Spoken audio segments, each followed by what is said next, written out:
another fantastic lady for you to meet. I'm really excited to hear and share her story. I've got Rachel Roman here with Roman's Frenchies. I always like to start off with, tell us a little bit about your business. Share. I'm Rachel from Roman's Frenchies. I am the founder and also the creator of the Coachella Valley Bully Fest. So that too, I put the Coachella Valley on the map. Tell us a little bit about that, Bully Fest. Obviously it's a dog show. Correct. Tell us about that. I host the biggest dog show here in California.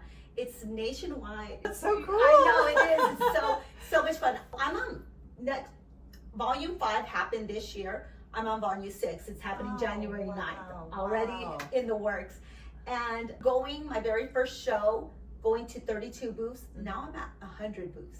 Okay, so we don't know how dog shows are ran. Okay. So when you say 32 booths to 100 booths, so tell us a little bit about the scale of that. Okay. People work with their dogs. They're showcasing everything, and they travel from throughout the world. I've had Brazil come. I've had all over Europe. Africa came. I know a few people from Australia with the exotics wanting to come. So people travel to come to this show.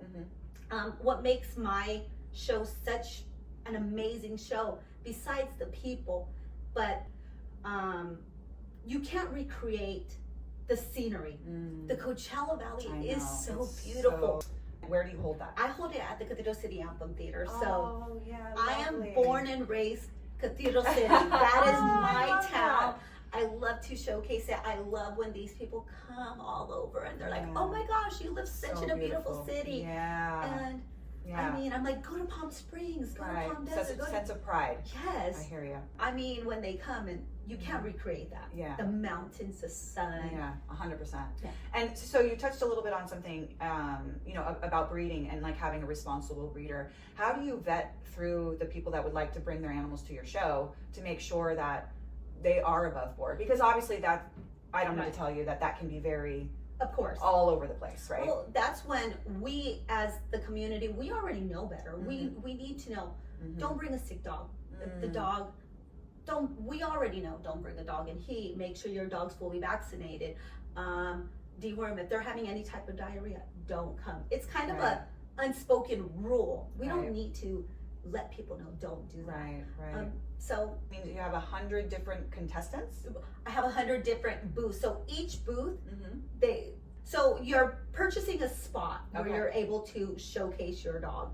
And I have 110 by 10 spots. Wow. That's, And is this all breeds or are these all bully breeds? So all bully breeds. Okay, so like French bulldogs, exotic American bulldogs, XLs, and this year the bull terriers. The bull terrier. Oh. Yes, the Target. This is the first dog. They're also part of the bully breeds. We're bringing them. Yeah. So when you started this, how did you want to focus on bully breeds? I've always loved dogs.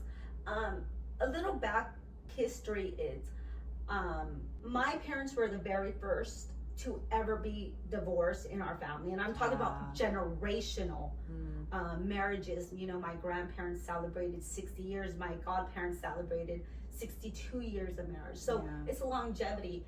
And something that really did, the dogs, I didn't really have to work on loving on, like my parents kind of gave up on me.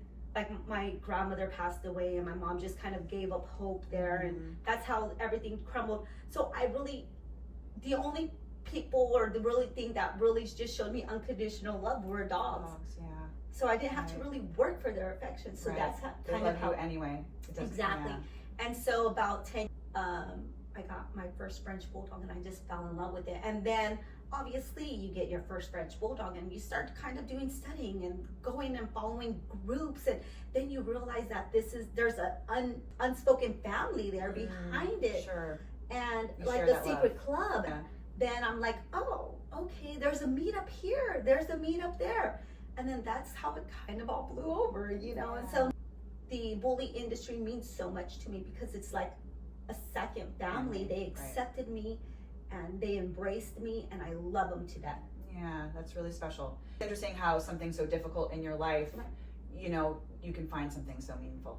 Yeah, absolutely. And the cool thing is that my family, my besides the family that I built, my husband and my kids, Mm-hmm. my cousins, my aunts and my uncles, they're kind of seeing this whole different side of me, and they're like, wow, Rach, they're so intrigued of everything that I'm doing, and they want to be a part of it as well, Yeah. just helping me for that one day. And Right. it's so cool to bring not only my extended family together, but my immediate family together. Right. And you know, like last year, my son was the very first time, he's like, what's up with this dog thing? And he came to my show, he's like, Mom, how do you know so many people? I'm like, These are my dog people. this is your brother, this is your sister, this is your auntie, this is your uncle. And people may not know, but this industry is very male dominant. Correct. So you, as a female in this industry, have really, done an amazing job. Like, we've won some awards. So tell us a little bit about that. So I am the National Bully Awards Host of the Year.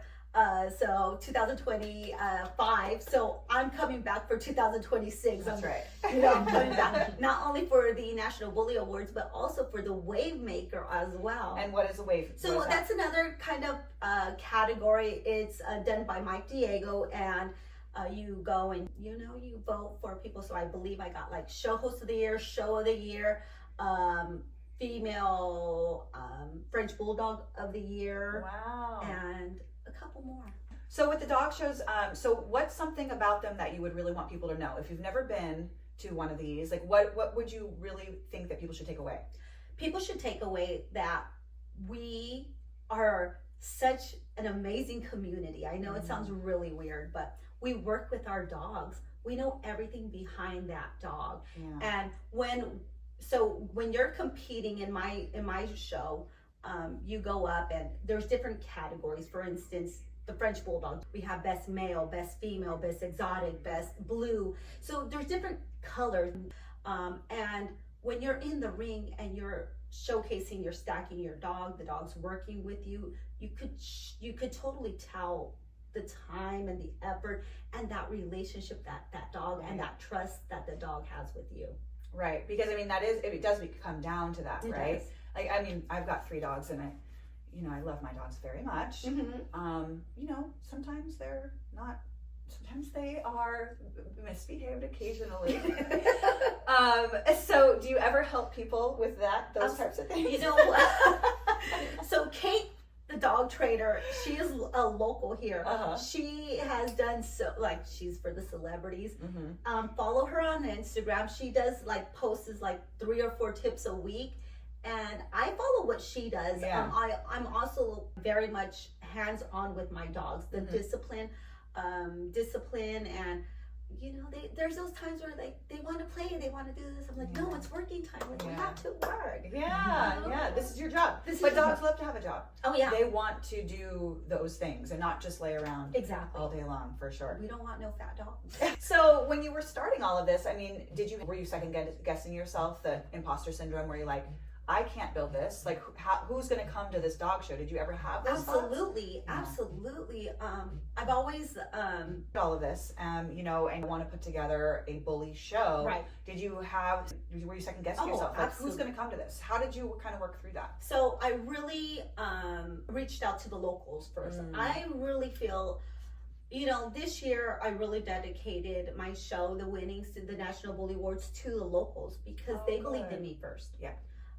My first set of booths, it was pretty much all locals. I did go to other shows, and those people that knew me, that were supporters, friends, stuff like that, they actually came.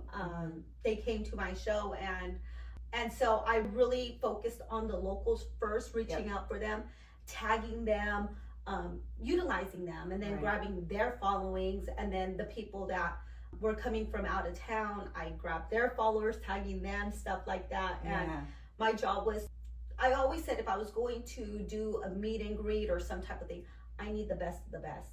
So of course I have to hire judges, and I didn't want to just do mediocre judges. Okay.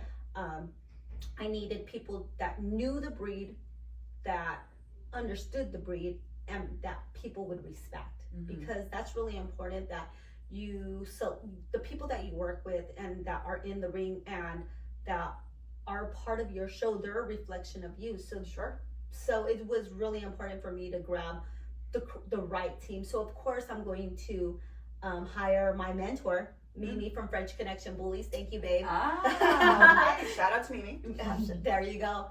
She really taught me on what, kind of you should look for, their walks, their stands. And she really, we should do for the bullying industry. And she was really passionate about that. And I really loved her for that. And fun fact, I was so nervous. There were so many people that I was hiding in between two cars, freaking out because I was like, oh my gosh. And she just randomly walked in. She goes, Rachel, what are you doing? I'm like, I freak out. There's a lot of people here. This is my very first event. I'm like, she goes, Mama, it's okay. I'm here. We're going to get through this. I was freaking out. I was so nervous. And now it's like, 1,800 people. That's nothing. I got this. I got this. Yeah. And so she was your mentor. She was my mentor. Okay. And then I obviously hired her as a judge. So she's been with me for the first 4 years.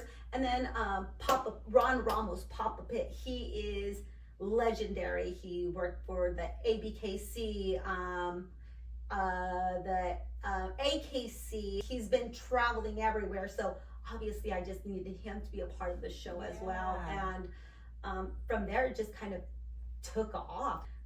The hardware, my best in shows, fun little husband versus wives. Those are fun little categories that I wanted to incorporate into the show. Right. And so it kind of took off, and now I'm like, I have to elevate it every year. So that's year. the other thing is, that's also one of those sort of growing pains that you have to get real comfortable with it, because you're right. It's like every year once you hit a milestone, or every year when you have your best yet, now it's like, oh, well, so what happens next year? Right.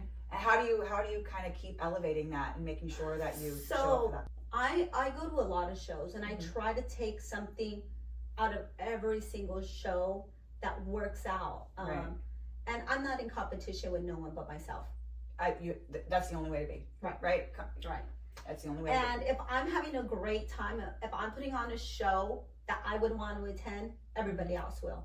And I really feel the show that I do is a family show where, we have a kids zone this year. We're incorporating more of the kids.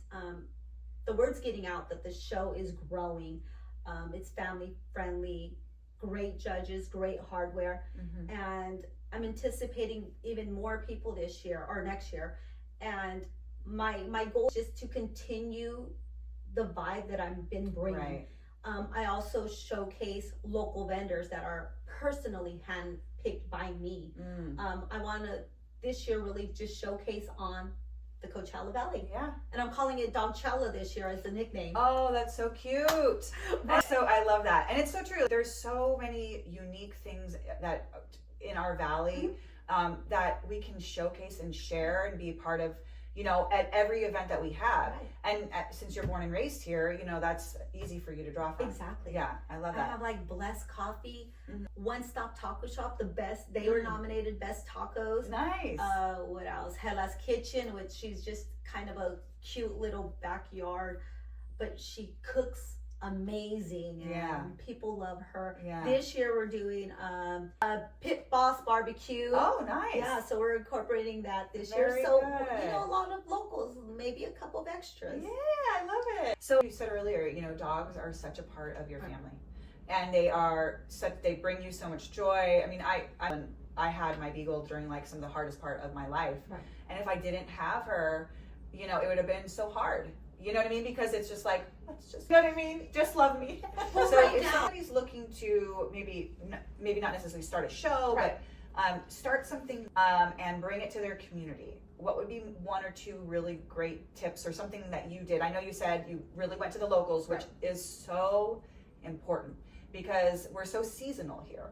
We are. Not as much as we used to be. But like, if you don't have the locals coming to your shop or whatever you do in the summertime, you will not make it. Exactly. So that's a great tip, and I love that you said that. What's another one you could give that? Travel. Oh. Okay. I much outside of the Coachella Valley as well. I mean, LA is only 2 hours away. Right. San Diego, 2 so we're pretty much 2 hours anywhere. Right. I always say go out and try to find somebody with a similar interest, Mhm. and kind of go from there. That's a good idea, yeah. Because I mean, I want to say rip off and repeat, Right. but in a lot of ways, it's like people have already figured it out, and so you can look at what they've done and then kind of make it Right. and just build. Exactly. That takes a lot less time. It does. And it's called networking. We're And network- networking. It's called so networking. true. And networking has such like a. Sometimes people are like, networking groups, but I think that it's the opportunity to make a connection.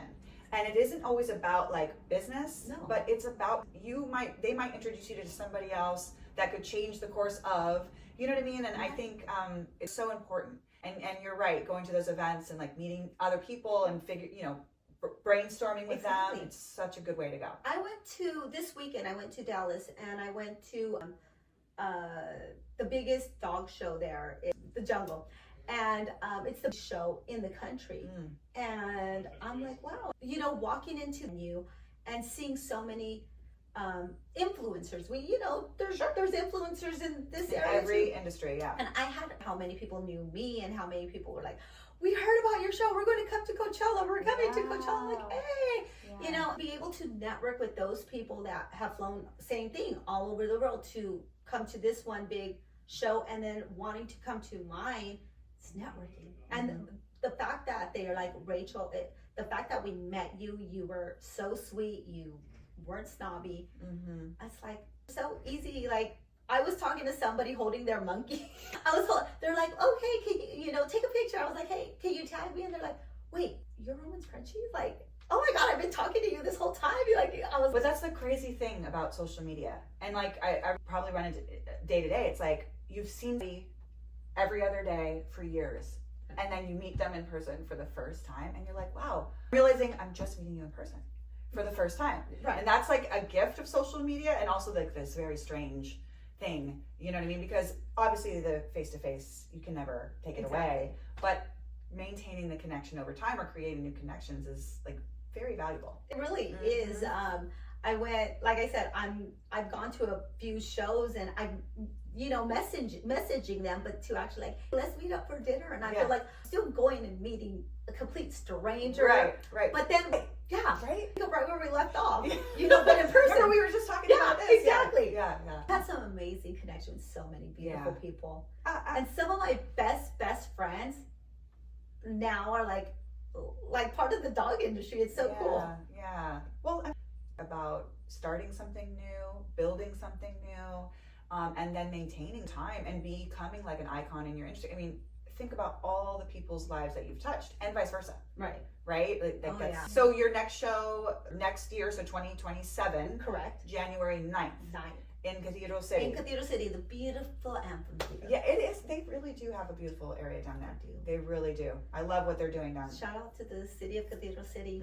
Absolutely. Yeah. They're rebuilding and I love to see that. They are really putting into our community. Yeah. Everyone on the city board, they've been doing some fantastic things. They have. And Roman's Frenchies on Instagram. Correct. Okay. Anything else you want to say before we wrap it up? No. I'm happy. No, this has been great. Thank you so much. I'm so happy to meet you in person. Thank you very much for doing this with us. Thank you. May I have a hug? Of course.